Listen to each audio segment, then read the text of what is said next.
لا أقسم بيوم القيامة ولا أقسم بالنفس اللوامة أيحسب الإنسان أن لن نجمع عظامه بلى قادرين على أن نسوي بنانه أعوذ بالله من الشيطان الرجيم بسم الله الرحمن الرحيم القارعة ما القارعة وما أدراك ما القارعة يوم يكون الناس كالفراش المبثوث وتكون الجبال كالعهن المنفوش فأما من ثقلت موازينه فهو في عيشة راضية وأما من خفت موازينه فأمه هاوية وما أدراك ما هي نار حامية صدق اللہ العظیم۔ شروع کرتا ہوں اللہ کے نام سے جو سب پر مہربان نہایت رحم کرنے والا ہے۔ کھرکھرانے والی چیز، دلوں کو ہلانے والی چیز کیا ہے؟ وہ کھرکھرانے والی چیز، دلوں کو ہلانے والی چیز کیا ہے؟ اور آپ کو معلوم ہے وہ دلوں کو ہلانے والی چیز کیا ہے؟ وہ کھرکھرانے والی چیز کیا ہے؟ جس دن لوگ بکھرے ہوئے پروانوں کی طرح ہو جائیں گے، جس دن لوگ منتشر پتنگوں کی طرح ہو جائیں گے اور پہاڑ دونی ہوئی رنگین روئی کی طرح ہو جائیں گے۔ فَأَمَّا مَنْ ثَقُلَتْ مَوَازِينُهُ، بس جس شخص کا پلڑا وزنی ہوگا، بھاری ہوگا، فَهُوَ فِي عِيشَةٍ رَاضِيَةٍ، وہ من پسند زندگی میں ہوگا۔ وَأَمَّا مَنْ خَفَّتْ مَوَازِينُهُ، اور جس شخص کا پلڑا ہلکا ہوگا، فَأُمُّهُ هَاوِيَةٌ، اس کا ٹھکانہ ہاویہ ہوگا، اس کا ٹھکانہ کھڈا ہوگا، گہرا گرا ہوگا۔ وَمَا أَدْرَاكَ مَا هِيَ، اور آپ کو معلوم ہے وہ ماہیہ کیا ہے، وہ گہرا کھڈا کیا ہے، وہ گہرا گرا کیا ہے؟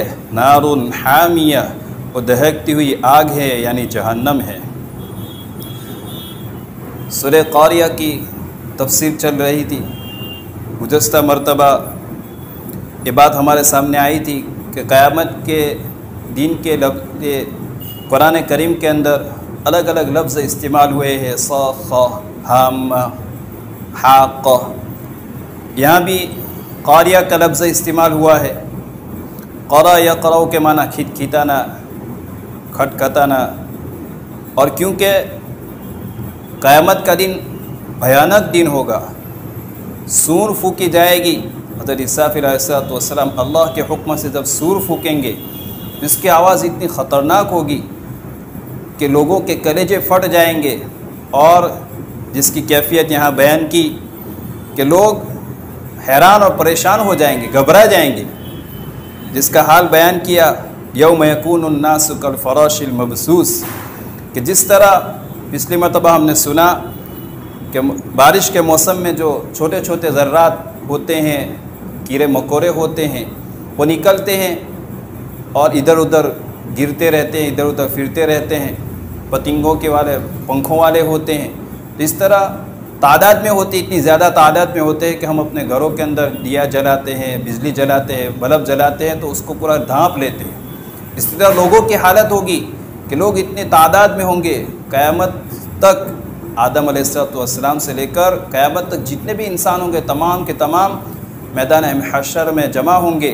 ان کی اتنی حالت ہوگی کہ وہ گھبراتے ہوئے ادھر ادھر پھر رہے ہوں گے، جس طرح پروانے، جس طرح پتنگے ادھر ادھر پھرتے ہیں، گھومتے، ادھر ادھر پڑتے ہیں، تو اس طرح لوگوں کی حالت ہوگی۔ اور پھر روئی، پہاڑ روئی کی طرح اڑنے لگ جائیں گے۔ وَتَكُونُ الْجِبَالُ كَالْعِهْنِ الْمَنْفُوشِ، یہ حالت ہے۔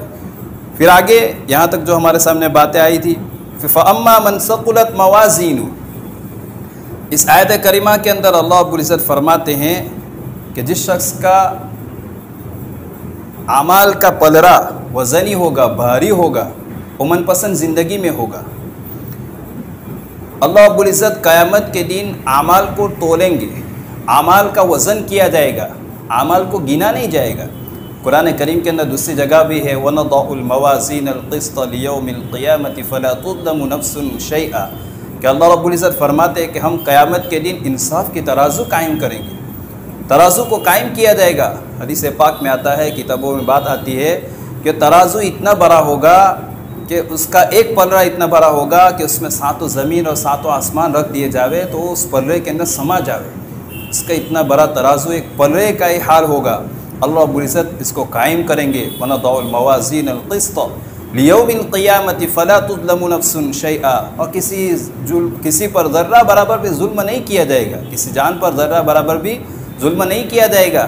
فَلَا تُظْلَمُ نَفْسٌ شَيْئًا وَإِن كَانَ مِثْقَالَ حَبَّةٍ مِّنْ خَرْدَلٍ أَتَيْنَا بِهَا، کسی نے ذرہ برابر، رائے کے دانے کے برابر بھی نیکی کی ہوگی، اللہ رب العزت کو وہاں اس کے سامنے لا کر رکھ دیں گے۔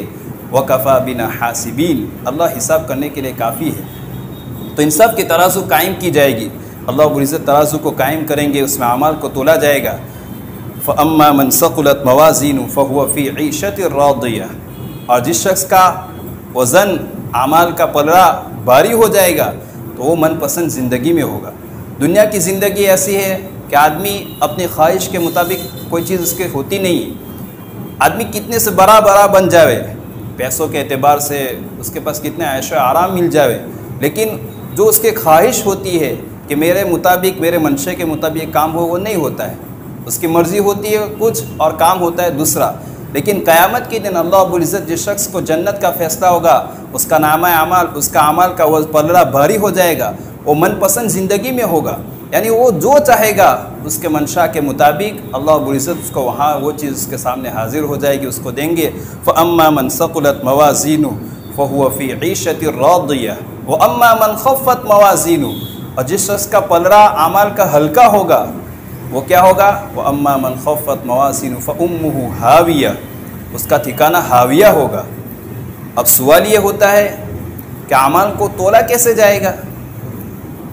تولی تو وہ چیز جاتی ہے جس کا جسم ہو، وزن ہو۔ ہم سبحان اللہ پڑھتے ہیں، پڑھ دیا، ہماری زبان سے الفاظ نکل گئے، ہوا میں منتشر ہو گئے، پھیل گئے، الحمدللہ بولتے ہیں، قرآن کریم کی تلاوت کرتے ہیں، تلاوت کی، قرآن کریم کے الفاظ ہماری زبان سے نکلے، وہ تو ہوا میں پھیل گئے، نکل گئے، ہم نے عمل کر دیا، ختم ہو گئے، تو اب اس کو تولیں گے کیسے؟ ایک سوال یہ پیدا ہوتا ہے کہ اللہ رب العزت اعمال کو تولیں گے کیسے؟ اس کا تو جسم ہوتا نہیں۔ تو یہ سوال اس زمانے کے اعتبار سے سمجھنے میں بہت آسان ہے، اس لیے کہ یہ ترقی یافتہ زمانہ ہو گیا ہے، سائنسدانوں نے، عقل مندوں نے ایسی مشینیں ایجاد کر دی ہے کہ آدمی ڈگری کو ناپ لیتا ہے کہ آج اتنی ڈگری گرمی ہو رہی ہے، اتنی ڈگری سردی ہو رہی ہے، بارش اتنی انچ ہوئی، فلاں جگہ اتنا موسم گرم ہے۔ یہ آج کے زمانے کے اعتبار سے، اور آواز کو بھی آج ریکارڈ کیا جا رہا ہے، آواز کو بھی تولا جا رہا ہے، خون کو بھی تولا ناپا جا رہا ہے، ایسی چیزیں ہیں۔ اور آدمی بیمار ہوتا ہے، اس کو بخار ہوتا ہے تو بخار بھائی اتنی ڈگری اس کو بخار ہے، یہ اس کے ایسی مشینیں ایجاد کی ہے۔ تو جس آدمی کو، جس مخلوق کو اللہ رب العزت نے پیدا کیا، اس کو ایک عقل دی ہے، اس نے اپنی عقل کے ذریعے سے ایسی مشینیں اور ایسی مشینیں بنائی کہ جس کے ذریعے سے ہوامان کو، گرمی سردی بارش کی اس طرح چیزوں کو ناپ لیتا ہے کہ بھائی اتنی ڈگری، اتنی آج گرمی ہے، سردی ہے، آدمی کے اندر بخار ہے، اتنا ڈگری بخار ہو گیا، اس کا پریشر اتنا کم ہو گیا، زیادہ ہو گیا۔ تو اللہ رب العزت ایک انسان کو بنایا، اس کو یہ عقل دی، عقل کے ذریعے سے اس نے مشینیں ایجاد کی۔ تو اللہ رب العزت تو پوری کائنات کے پیدا کرنے والے ہیں، ہر چیز کے پیدا کرنے والے، تمام مخلوقات کو پیدا کرنے والے ہیں۔ تو اللہ رب العزت کے لیے اعمال کا وزن کرنا کوئی بڑی بات نہیں ہے، اللہ کے لیے آسان ہے۔ تو خلاصہ یہ کہ اللہ رب العزت اعمال کو تولیں گے، باقاعدہ ترازو قائم کی جائے گی، اس ترازو کے پاس ایک فرشتہ جس کو جبریل علیہ السلام کہا جاتا ہے وہ کھڑا ہوگا، وہ فرشتہ اعلان کرے گا، ایک ایک شخص کو باری باری بلایا جائے گا، اس کے سامنے اس کا اعمال کا وزن کیا جائے گا، اور جس شخص کا اعمال کا پلڑا وزنی ہوگا اس کے لیے فیصلہ وہ فرشتہ اعلان کرے گا کہ یہ بندہ، یہ اللہ کا بندہ خوش نصیب ہے، اس کے لیے اعمال، اس کے اعمال بڑھ گئے، اس کے لیے جنت کا فیصلہ ہے۔ اور جس شخص کا پلڑا ہلکا ہوگا، نیکیوں کا پلڑا ہلکا ہوگا، اس کے گناہوں کا پلڑا بھاری ہوگا، تو اس شخص کے لیے جہنم کا فیصلہ ہوگا۔ تو باقاعدہ اس طرح اعلان ہوگا۔ تو وَنَضَعُ الْمَوَازِينَ الْقِسْطَ لِيَوْمِ الْقِيَامَةِ فَلَا تُظْلَمُ نَفْسٌ شَيْئًا، اللہ رب العزت انصاف کی ترازو کو قائم کریں گے۔ اب سوال یہ ہوتا ہے کہ بھئی اللہ رب العزت کیوں اعمال کو تولیں گے؟ اللہ تو ہر چیز کو جاننے والے ہیں، اللہ علیم بذات الصدور واللہ علیم حکیم، قرآن کریم کے اندر علیم کا لفظ بہت سی مرتبہ ہے، جاننے والے، پھر بھی اللہ رب العزت عمل کو کیوں تولیں گے؟ تو اس کا جواب یوں دیا گیا ہے، مفسرین نے کتابوں میں ہی لکھا ہے کہ بھائی جس طرح دنیاوی ہم عدالت کے اندر، کورٹ کچہریوں کے اندر دیکھتے ہیں، جج ہوتا ہے، اس کو جو مجرم ہوتا ہے اس کا قصور اس کو پتہ ہوتا ہے کہ بھائی اس کا یہ قصور ہے، پھر بھی وہ گواہوں کے ذریعے سے، وکیل کے ذریعے سے اس کی گواہی دی جاتی ہے، اس کا جو قصور ہے وہ قصور کو گواہ پیش کیے جاتے ہیں، اس کے بعد جج فیصلہ کرتا ہے۔ تو اسی طرح اللہ رب العزت جاننے والے ہیں، اللہ رب العزت کو ہر چیز کا علم ہے، لیکن پھر بھی بندے کو بلا کر اس کے سامنے اس کے اعمال کو تولیں گے انصاف، تاکہ اس کو خود وہ فیصلہ کر لے کہ میرا جو اعمال میں نے کیے دنیا کی زندگی کے اندر وہ میرے لیے کیا ہے، جنت کا سبب بنتا ہے کہ جہنم کا سبب بنتا ہے۔ تو اللہ رب العزت اس طرح انصاف کے ترازو کو قائم کر کے اعمال کو تولا جائے گا۔ فَأَمَّا مَنْ ثَقُلَتْ مَوَازِينُهُ فَهُوَ فِي عِيشَةٍ رَاضِيَةٍ وَأَمَّا مَنْ خَفَّتْ مَوَازِينُهُ فَأُمُّهُ هَاوِيَةٌ۔ جس شخص کا اعمال کا وزن، اعمال کا پلڑا وزنی ہوگا وہ من پسند زندگی میں ہوگا، اور جس شخص کا پلڑا ہلکا ہوگا وہ حاویہ میں ہوگا، جہنم کا ایک گڑھا ہے اس کے اندر ہوگا۔ اب اعمال کے اندر وزن کیسے پیدا کیا جائے؟ تو اس کے لیے شیخ عبدالعزیز رحمۃ اللہ علیہ نے اپنی تفسیر کے اندر تفسیر عزیزی میں لکھا ہے کہ 3 چیزیں ایسی ہیں جو انسان کے اعمال کے اندر وزن پیدا کرتی ہیں۔ نمبر 1 ایمان، کہ ایمان کے بغیر اعمال کتنے بھی اچھے کر لے اس کے اندر وزن پیدا نہیں ہو سکتا۔ دنیاوی اعتبار سے ہم دیکھ لے کافر ہے، آج وہ بڑے بڑے رفاہی کام کر رہا ہے، ہسپتالیں بنا رہا ہے، غریبوں کی مددیں کر رہا ہے، سب کچھ کر رہے ہیں۔ کہیں کوئی نقصان ہو گیا، کہیں سیلاب آ گیا تو سیلاب جگہ اس علاقوں کے اندر جا کر ان کے لیے گھروں کا انتظام کرنا، راشن کا انتظام کرنا، یہ اچھا عمل کر رہے، لیکن ایمان نہیں ہے۔ تو ایمان کی بنا پر ان کے اعمال کا کوئی وزن نہیں ہوگا، کل قیامت کے دن ان کے اعمال کے ان اچھے کاموں کی کوئی ویلیو نہیں رہے گی۔ ہاں اللہ رب العزت دنیا کے اندر ان کے اچھے کاموں کے کرنے کی بنا پر ان کے نیک نامی کر دیں گے، ان کا بدلہ یہی دنیا میں ہو جائے گا، لیکن ایمان نہ ہونے کی بنا پر اللہ رب العزت قیامت کے دن ان کو کچھ نہیں دیں گے، ان کا کوئی وہاں بدلہ نہیں ہوگا، ان کے اعمال بالکل اڑا دیے جائیں گے۔ قُلْ هَلْ نُنَبِّئُكُمْ بِالْأَخْسَرِينَ أَعْمَالًا، قرآن کریم میں اندر کہہ رہے اللہ رب العزت الَّذِينَ ضَلَّ سَعْيُهُمْ فِي الْحَيَاةِ الدُّنْيَا وَهُمْ يَحْسَبُونَ أَنَّهُمْ يُحْسِنُونَ صُنْعًا، کہ آپ کہہ دیجئے کہ آپ جانتے ہیں خسارے اعمال کے اعتبار سے خسارے میں کون لوگ ہیں، کہ جنہوں نے اپنی دنیا کی زندگی کو، ان کی کوشش بیکار گئی، دنیا کی زندگی میں ان کی کوشش بیکار کیوں گئی؟ بیکار ہو گئی۔ وَهُمْ يَحْسَبُونَ أَنَّهُمْ يُحْسِنُونَ صُنْعًا، اور وہ کیا گمان کرتے رہے کہ ہم تو اچھا کام کر رہے ہیں۔ کافر لوگ ہیں وہ اپنے اعتبار سے اچھا ہی کر رہے ہیں، کوئی اچھا کام کیا، کہیں کسی غریب کی مدد کر دی، ہاسپٹل بنا دیا، اس میں مفت میں ان کا آپریشن وغیرہ کر دیا، تو ان کے گمان کے اندر وَهُمْ يَحْسَبُونَ أَنَّهُمْ يُحْسِنُونَ صُنْعًا أُولَٰئِكَ الَّذِينَ كَفَرُوا بِآيَاتِ رَبِّهِمْ، لیکن انہوں نے کیا کیا؟ خسارے کے اعتبار سے، اعمال کے اعتبار سے کل قیامت کے خسارے میں یہ لوگ کیوں ہوں گے؟ اس لیے کہ بِآيَاتِ رَبِّهِ وَلِقَائِهِ، یہی لوگ ہیں جنہوں نے اپنے رب کی آیتوں کو جھٹلایا اور اپنے رب کی ملاقات کا انکار کیا، اس لیے اللہ رب العزت نے ان کے اعمال کو بیکار کر دیا، اکارت کر دیا۔ اللہ کے یہاں کل قیامت کے ان کے اعمال کی کوئی ویلیو نہیں ہوگی، ایمان نہ ہونے کی بنا پر۔ فَحَبِطَتْ أَعْمَالُهُمْ، ان کے اعمال بیکار ہو گئے، اکارت ہو گئے، اور اللہ کیا فرماتے؟ فَلَا نُقِيمُ لَهُمْ يَوْمَ الْقِيَامَةِ وَزْنًا، کہ ہم کل قیامت کے دن ان کے لیے کوئی وزن قائم نہیں کریں گے، کافروں کے لیے کوئی وزن نہیں کیا جائے گا، کیونکہ ایمان نہیں ہے۔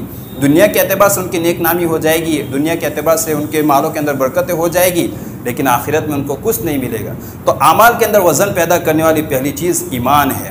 دوسرے نمبر پر سنت، آپ صلی اللہ علیہ وسلم کا طریقہ اور شریعت، کہ یہ شریعت نے جو حکم بتایا ہے، جو کام کرنے کو جس طریقے سے بتایا ہے، اگر آدمی نیک کام کر رہا ہے اور نیکی کر رہا ہے، لیکن وہ آپ صلی اللہ علیہ وسلم کے طریقے کے مطابق کر رہا ہے، شریعت کے مطابق، اسلام کے طریقے کے مطابق کر رہا ہے، تو اس کی وجہ سے اس کا وہ عمل وزنی بنے گا۔ مثال کے طور پر یوں سمجھ لیجئے، فجر کی نماز ہے، 2 رکعت سنت موقدہ، 2 رکعت فرض ہے۔ نماز بہت اچھی چیز ہے، نماز کے دین کا ستون کہا گیا ہے۔ آدمی 2 رکعت فرض کے بجائے کوئی میں تو 4 پڑھوں گا، 2 رکعت فرض ہے، آپ صاحب نے بتا دیا کہ 2 ہی رکعت پڑھنا ہے، لیکن کوئی 4 پڑھے تو اس کو جو 2 پر ثواب ملے وہ بھی نہیں ملے گا، اس لیے کہ اس نے آپ وسلم کے طریقے کے مطابق نہیں کیا، اس نے شریعت کے مطابق نہیں کیا، اس لیے اس کا یہ عمل وزندار نہیں ہوگا۔ ایک مرتبہ آپ صلی اللہ علیہ وسلم مسجد میں تشریف رکھے ہوئے تھے، ایک صحابی آئے، دیہات کے رہنے والے تھے، گاؤں کے رہنے والے تھے، آئے، وضو کیا، وضو کر کے 2 رکعت نماز پڑھی، پھر آپ صلی اللہ علیہ وسلم کی خدمت میں حاضر ہوئے اور سلام عرض کیا، آپ صلی اللہ علیہ وسلم نے سلام کا جواب دیا، آپ صلی اللہ علیہ وسلم نے اس صحابی دیہاتی جو آئے تھے ان کو کہا کہ ارجع فصلی فإنک لم تصلی، جاؤ واپس جاؤ نماز پڑھو، اس لیے کہ آپ نے نماز نہیں پڑھی۔ وہ صحابی واپس گئے، واپس جانے کے بعد 2 رکعت واپس پڑھی، واپس آئے، سلام کیا، آپ صلی اللہ علیہ وسلم نے واپس ان کو کہا کہ ارجع فصلی فإنک لم تصلی، واپس جائیے، نماز پڑھی، آپ نے نماز نہیں پڑھی۔ دوسری مرتبہ گئے، واپس نماز، تیسری مرتبہ واپس آئے، واپس آنے کے بعد آپ صلی اللہ علیہ وسلم نے وہی جملہ دہرایا، ارجع فصلی فإنک لم تصلی، واپس جاؤ اور نماز پڑھو، اس لیے کہ آپ نے نماز نہیں پڑھی۔ تو وہ صحابی کہنے لگے اللہ کے رسول آپ ہی مجھے بتا دیجئے کہ میں کس طرح نماز پڑھوں۔ تو پھر آپ صلی اللہ علیہ وسلم نے بتایا کہ پہلے نیت کرو، نیت کے بعد ہاتھ اٹھاؤ، ہاتھ اٹھانے کے بعد بھائی یہ پڑھو وہ پڑھو، رکوع میں سیدھے کھڑے رہو، قیام کرو، قیام کے اندر یہ پڑھو، پھر اس کے بعد رکوع کرو، اطمینان سے رکوع کرنے کے بعد سیدھے کھڑے ہو جاؤ، قومہ کرو، قومے سے رکوع کرنے کے بعد سجدے میں جاؤ، سجدے کے اندر 2 سجدوں کے درمیان پھر بیٹھو، پھر جلسہ کرو۔ اس طرح آپ صلی اللہ علیہ وسلم نے تعدیل ارکان بتائے کہ اطمینان سے نماز کو پڑھو، اس کے اندر جو واجب چیزیں ہیں آپ چھوڑ رہے ہیں، چھوٹنے کی بنا پر آپ کی نماز جیسی ہونا چاہیے ویسے نہیں ہو رہی، اس لیے میں نے آپ کو کہا۔ تو نبی کریم صلی اللہ علیہ وسلم نے صحابی کو بتایا کہ اس طرح تعدیل ارکان کے ساتھ، رکنوں کی ادائیگی کے ساتھ آپ کو نماز پڑھنا ہے۔ تو نماز کے اندر وزن کب پیدا ہوگا کہ ہم اس کو شریعت کے مطابق، آپ صلی اللہ علیہ وسلم کے طریقے کے مطابق کریں گے، تبھی وہ نماز ہمارے لیے جاندار اور وزندار بنے گی، ورنہ ثواب کے اعتبار سے اس میں کمی ہوگی۔ تو دوسری چیز وزن پیدا کرنے کے لیے اعمال کے اندر، نیکی کے اندر سنت طریقہ آپ صلی اللہ علیہ وسلم نے جو بتایا وہ طریقہ اور شریعت نے جو بتایا اس کے مطابق کرنا ہے۔ اسی طرح بدعات کے اعتبار سے دیکھ لیجئے کہ میت ہو جاتی ہے تو حدیث میں آتا ہے، کتابوں میں آتا ہے کہ میت کے گھر 3 دن تک غم ہوتا ہے، تو 3 دن کے اندر اس جو پڑوسی ہوتے، محلے والے، اس کے رشتہ دار وہاں سب آئے ہوتے، تو پڑوسیوں کو چاہیے کہ بھائی ان کے گھر کھانا پہنچائے، 3 دن تک ان کے گھر کھانا پہنچاؤ، کھانا دو، یہ اچھی بات ہے۔ لیکن 3 دن کے بعد جو تیزیہ مناتے ہیں، 10ویں مناتے ہیں، 40واں مناتے ہیں، تو یہ شریعت کے اندر نہیں ہے۔ اس کے بعد قرآن خوانی رکھتے ہیں، تو قرآن پڑھنا اچھی چیز ہے، ثواب پہنچانا مردوں کو، لیکن اس کے لیے باقاعدہ اس طرح یہ کرنا، کھانا پکانا، لوگوں کو کھلانا، یہ شریعت کے خلاف ہے، شریعت نے اس کی تعلیم نہیں دی۔ 10ویں کرنا، تیزیہ 40واں کرنا، یہ تو بدعت کہلاتی ہے۔ تو یہ ایک تو دیکھنے کے اعتبار سے اچھا کام ہے، قرآن کی تلاوت ہو رہی ہے، لوگوں کو کھانا کھلایا جا رہا ہے، لیکن آپ صلی اللہ علیہ وسلم کے طریقے کے خلاف ہے، اس لیے اس کے اندر، اس عمل کے اندر وزن نہیں ہوگا۔ تو دوسری چیز اعمال کے اندر وزن پیدا کرنے کی صدق، شریعت اور سنت کے مطابق وہ عمل ہونا چاہیے۔ اور تیسری چیز اعمال کے اندر وزن پیدا کرنے کی اخلاص ہے، کہ اخلاص کے بغیر آدمی کا عمل بیکار ہو جاتا ہے۔ آدمی نوافل پڑھتا ہے، فرائض پڑھتا ہے، لیکن اس کے اندر ریاکاری کرتا ہے، تو اللہ رب العزت کل قیامت کے دن اس بندے کو کہہ دیں گے کہ تو نے جس کو دکھلاوے کے لیے عمل کیا تھا اس کے پاس سے اپنا بدلہ لے ہوئے۔ ایک آدمی ہے، فرائض مکمل کرتا ہے، واجبات بھی مکمل کر لیتا ہے، سنن بھی مکمل کر لیتا ہے، نوافل نہیں پڑھتا ہے، لیکن یہ جو فرائض، واجبات، سنن جو پڑھتا ہے وہ صرف اللہ کی رضامندی کے خاطر اخلاص کے ساتھ پڑھتا ہے، تو اس کے لیے اللہ رب العزت اس کے عمل کو بڑھا کر اس کے لیے جنت کا فیصلہ کریں گے۔ لیکن ایک آدمی ہے، نوافل کا بھی بڑا اہتمام کرتا ہے، چاش پڑھتا ہے، وابین پڑھتا ہے، تہجد پڑھتا ہے، کوئی نفل ایسے نہیں کہ وہ چھوڑتا نہ ہو، فرائض کے ساتھ ساتھ ان سب کی بھی کرتا ہے، لیکن اس میں ریاکاری، اس کی نیت ہے کہ لوگ مجھے بڑا پرہیزگار، بڑا متقی اور بڑا نمازی کہے، یہ اس کی ریاکاری ہوتی ہے، اخلاص نہیں ہوتا ہے اس کے اندر، تو اللہ رب العزت اس کے عمل کو بیکار کر دیں گے۔ اس کو کل قیامت کے اس کے لیے اللہ کہیں گے تو نے جس کو دکھلانے کے لیے کہا تھا اس کے پاس سے اپنا بدلہ وصول کر لے۔ تو تیسری چیز عمل کے اندر وزن پیدا کرنے کے لیے اخلاص ہے، کہ اخلاص سے چھوٹا سا کیا ہوا عمل بھی اللہ کے وہ بہت بڑا بن جاتا ہے۔